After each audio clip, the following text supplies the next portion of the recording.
This is Second Cutting, a story about land, animals, people, and how they all work together. My name is Amelia Cronin. I'm here in Lowerville, Louisiana with Dr. Shannon Gonsoulin. This is something that happens annually, the Dickie Brennan's Summer Steakhouse Picnic. Correct.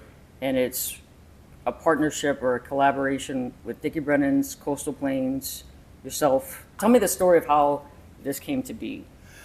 So when we first started with our grass-fed business in '06, I was doing a lot of heavy promotion and marketing in Baton Rouge and in New Orleans.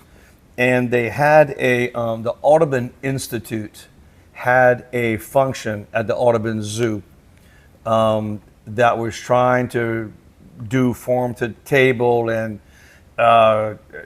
gather some traction in the New Orleans area. It was just kind of getting started back then, the farm to table comments, all those things.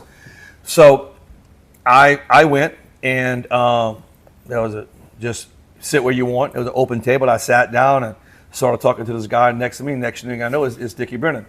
And we hit it off, and we've been friends since. And this is probably, like I said, a good 20 years ago. And since then, we have always been in touch throughout the year on, hey, how things are going, what you got going, what kind of product you got, things like that. And we have sold several of our products to Brennan, his restaurant group, be it Tableau, be it the Steakhouse, be it Palace Cafe. We have always sold, ground meat, various mixes and cuts here and there. And he goes through a lot of beef. His restaurant group does.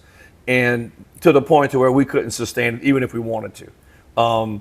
Because of the number, he goes through about 200 ribeyes a week, at one restaurant, and not to mention the rest of them. And they only have 16 ribeyes per cow, so we have a lot of excess animal product to have to push out at another market. But we have always collaborated and done several things. We did on the menu before COVID. We had our steaks. It was a butcher block, they called it, which they don't like to change their menus very often because it's expensive to change menus. So they had a butcher block.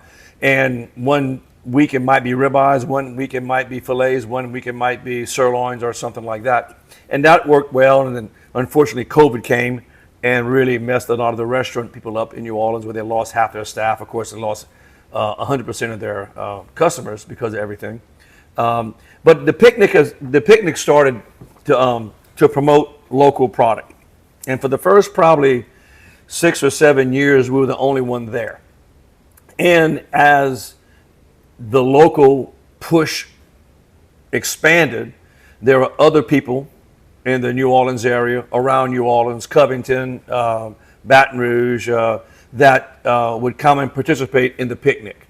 And so it's ourselves this year. Coastal Plains is going to be there. And I think a couple other producers there too. I didn't see them on the registry, but I think they're going to be there also. Maybe 1 or 2 new ones, I'm not sure. But it's open to whoever can be there, right? So it's not a Gonsoulin Land and Cattle, Dickie Brennan only thing, right? We're trying to promote local products, irregardless if it's ours or someone else's. And Dickie's a great advocate of shopping and being local and trying to produce or source as much local product as they can. So he's been a really good friend, and just a really good business partner to do business with. So we're lucky. Any outstanding stories? Like, what's your best Dickie Brennan story? After one of the picnics, this is probably 6 or 7 years ago, everyone had left the restaurant, the steakhouse. And it was just me, Dickie, and a mutual friend of ours, Lynn Moran. She's in New Orleans. She's been in the restaurant business for a long time. Great person. Love her to death.